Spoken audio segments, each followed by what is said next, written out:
जब आर्य समाज में, जहाँ तक मैं जानती हूँ, क्योंकि जो हिंदू समाज के लोग हैं वो यज्ञ भी करते हैं, वो मूर्ति पूजा भी करते हैं, तमाम अनुष्ठान करते हैं, पर आर्य समाज जो है वो मूर्ति पूजा नहीं करता, पर वो यज्ञ में बड़ा यकीन जी रखता जी है। जी। लेकिन मैंने आपको सुना था जिसमें आपने कहा था कि यज्ञ करने से कोई फायदा नहीं होता, कोई मतलब नहीं है यज्ञ करने का, ऐसा क्यों?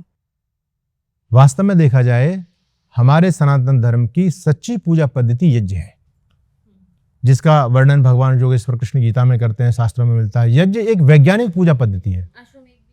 हाँ, वैज्ञानिक पूजा, मैं वैज्ञानिक शब्द का प्रयोग कर रहा हूँ, वैज्ञानिक पूजा पद्धति है। आज भी बहुत सारी पूजा पद्धति हैं, लेकिन उन सब में सबसे वैज्ञानिक पूजा पद्धति है तो वो यज्ञ है। और कैसे है, मैं आपको एक एग्जांपल दे रहा हूँ।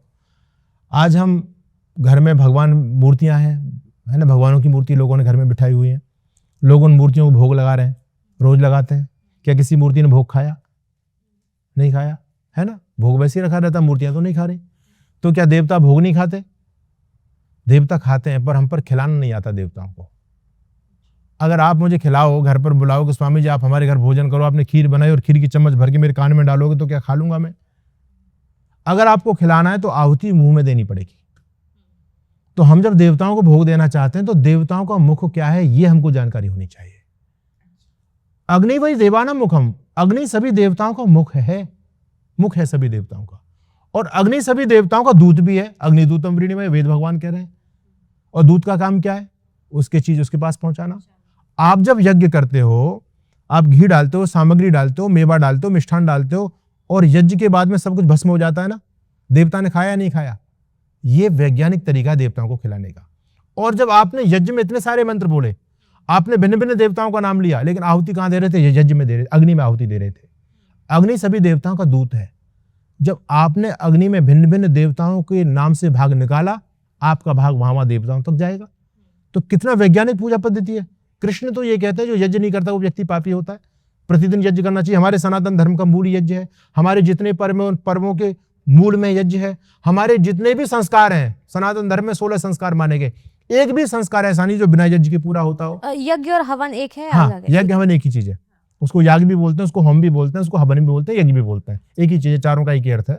तो आप जब मकान बनाते हैं तो सबसे पहले अग्नि प्रवेश होता है, यज्ञ कराते हैं ना गृह पूजन में। तो हमारी कोई भी परंपरा बिना यज्ञ के नहीं हो सकती। वो बहुत लॉजिक है, वो बहुत अच्छा है। तो अब बात जो आ गई, आर्य समाज तो यज्ञ को लेकर चलता ही है। और वास्तव में यज्ञ भी विकृत हो गया था। लोगों ने गौमेध के यज्ञ के नाम से यज्ञ में गाय को डालना शुरू कर दिया, अजामेध के नाम से बकरों को डालना शुरू कर दिया, है ना। यज्ञ के नाम पर बहुत बड़े पाप हो रहे थे समाज में। यज्ञ के अंदर मांसाहार, मांस की बलि दी जा रही थी, पशुओं की बलि दी जा रही थी। तब महर्षि दयानंद जी महाराज ने उन सारी कुप्रथाओं का खंडन किया। बोले गौमेध यज्ञ का मतलब क्या समझते हो? गौमेध का यज्ञ का मतलब ये नहीं है कि आप गाय को काट के यज्ञ में डालो। अच्छा, ये भी हो रहा था? ये हुआ है, अश्वमेध यज्ञ है। हाँ, उसमें घोड़े की भी आहुति दे रहे हैं, अश्वमेध यज्ञ, अजामेध यज्ञ, अजा कहते हैं बकरी को भी कहते हैं अजा, है ना, भेड़ बकरियों की आहुति दी जा रही है। तो ऐसा अनर्थ यज्ञ के नाम से जब हुआ, तो क्योंकि हमारे देश में तांत्रिक लोग जब बढ़े, वाममार्गी लोग बढ़े, तो उन्होंने ये नई नई परंपराएं जोड़ दी। तो इनका विरोध स्वामी दयानंद सरस्वती ने किया और एक विशुद्ध यज्ञ का वैदिक स्वरूप समाज के सामने स्थापित किया।